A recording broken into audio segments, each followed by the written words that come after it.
Hello दोस्तों, राधे राधे। जैसा कि मैंने कल आपको कारक कितने होते हैं, कारक किसे कहते हैं और कारक शब्द की उत्पत्ति कैसे हुई थी, इन प्रकरणों पर चर्चा की थी। तो आज चलते हैं विभक्तियां। ये विभक्ति कितनी होती हैं, विभक्तियों के सूत्र कौन कौन से हैं और विभक्ति का प्रयोग किस तरीके से किया जाता है। तो चलते हैं अपने टॉपिक विभक्तियों की ओर। विभक्तियां की कुल संख्या कितनी है? तो विभक्तियां की कुल 7 होती हैं। विभक्तियां कुल 7 होती हैं। कितनी होती हैं? 7। पहली है हमारी प्रथमा विभक्ति। कौन सी है? प्रथमा विभक्ति। इसका सूत्र क्या है? प्रातिपदिकार्थ लिंग परिमाण वचन मात्रे प्रथमा। प्रातिपदिकार्थ लिंग परिमाण वचन मात्रे प्रथमा। इस सूत्र में प्रथमा विभक्ति होती है। कौन से सूत्र में? जो मैंने ये अभी बताया था, इस सूत्र में कौन सी विभक्ति होती है? प्रथमा विभक्ति। तो प्रातिपदिकार्थ, इसका अर्थ क्या होता है? प्रातिपदिकार्थ का जिनकी सत्ता सुनिश्चित हो, जिनकी सत्ता सुनिश्चित हो उसे प्रातिपदिकार्थ कहते हैं। जैसे रामः कृष्णः फलम और लता। रामः कृष्णः फलम लता। नेक्स्ट है इसमें लिंग। तो लिंग में देखते हैं जिनका कोई लिंग सुनिश्चित नहीं होता। लिंग कितने होते हैं हमारे? 3। स्त्रीलिंग, पुल्लिंग और नपुंसक लिंग। स्त्रीलिंग में स्त्रीवाची संज्ञा प्रयोग किया जाता है, पुल्लिंग में पुरुषवाची का प्रयोग किया जाता है, नपुंसक लिंग में बेजान वस्तुओं का प्रयोग किया जाता है। तो जिनका कोई लिंग सुनिश्चित नहीं होता उसे लिंग कहते हैं। जैसे पुल्लिंग में तट और स्त्रीलिंग में तटी और नपुंसक लिंग में तट। ये इसी सूत्र की व्याख्या है।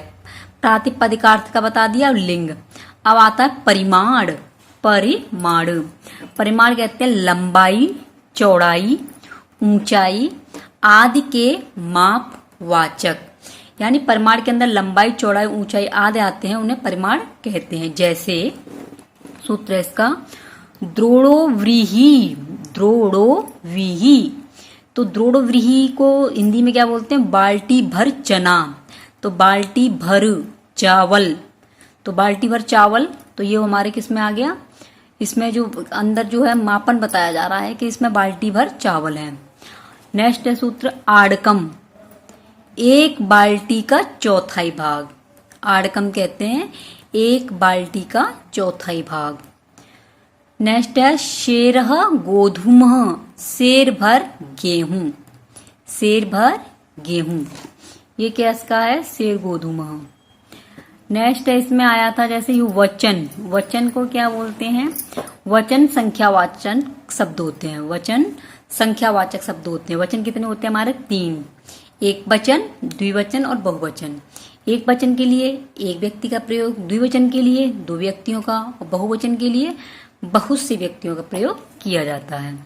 तो जैसे एकः, द्वौ, त्रयः और बहवः। ये हमारा प्रथमा विभक्ति का जो सूत्र बताया था मैंने, प्रातिपदिकार्थ लिंग परिमाण वचन मात्रे प्रथमा, इसका मैंने हिंदी करके बताया है कि इसमें किस किस तरीके का प्रयोग किया जाता है। नेक्स्ट है हमारा संबोधन च।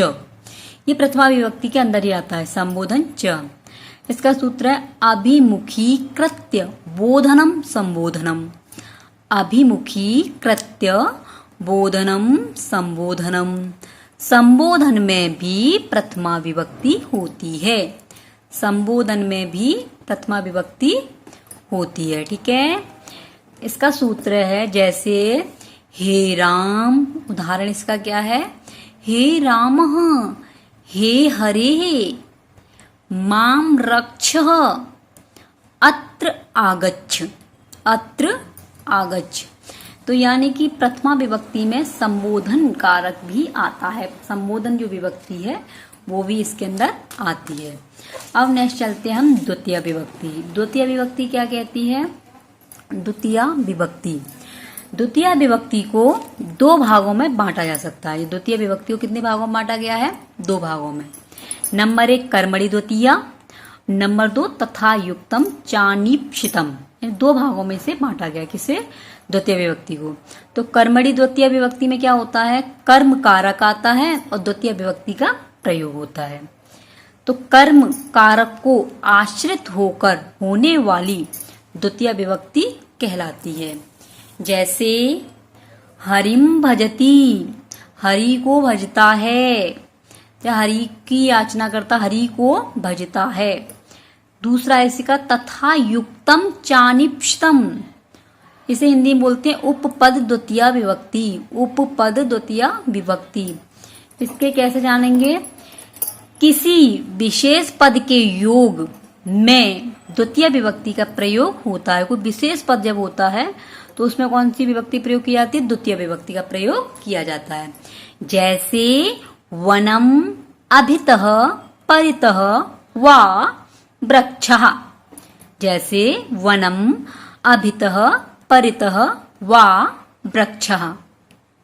अब नंबर 1 यानी कर्मणि द्वितीया था, इसी के में चल रहे हैं कि इसके पार्ट्स कितने हैं, इसमें कितने सूत्रों का प्रयोग किया जाता है। तो पहला है हमारा कर्म, इसका सूत्र है कर्तुरीप्सित तमम कर्मः, कर्तुरीप्सितम तम कर्मः। कर्मणि द्वितीया ये पहली वाली है, इसको बता रहे हैं। तो इसका जो सूत्र है वो क्या है, इसका जो अर्थ है, ये तो इसका सूत्र हो गया। इसे कैसे पहचानेंगे, कर्तुः क्रिया आप्तुम इष्टतम कारकम कर्म संज्ञ इष्यातः। इसका क्या मतलब है, कर्ता अपनी क्रिया के द्वारा जिसको सर्वाधिक चाहे वह कर्म होता है।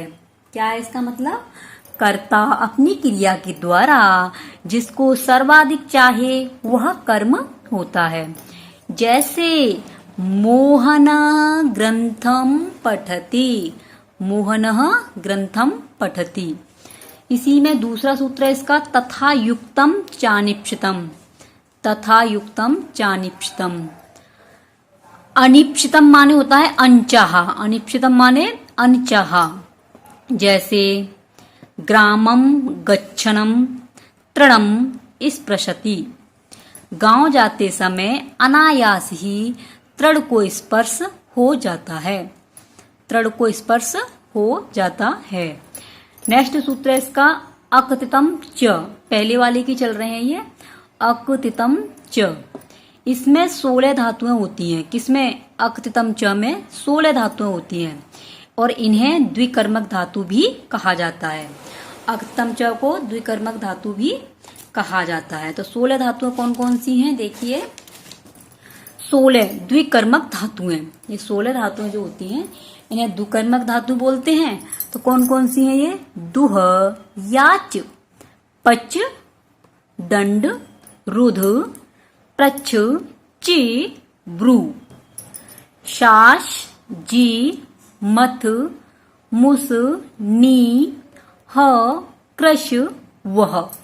इनको गिनने ला ये 16 हैं, 1 2 3 4 5 6 7 8 9 10 11 12 13 14 15 16। ये कौन सी है, द्विकर्मक धातु। कौन से सूत्र में आती है ये, अकतितम च में, ठीक है। और इसका उदाहरण क्या है, वामनः बलि वसुधाम याचते, वामनः बलिम वसुधाम याचते। वामन बलि से भूमि मांगता है, वामन बलि से भूमि मांगता है। नेक्स्ट है इसका अकर्मक धातु भी योगे देशः कालो भावो गंतव्योध्वा च कर्म संज्ञक इति वाच्यम। ये सूत्र है उसका।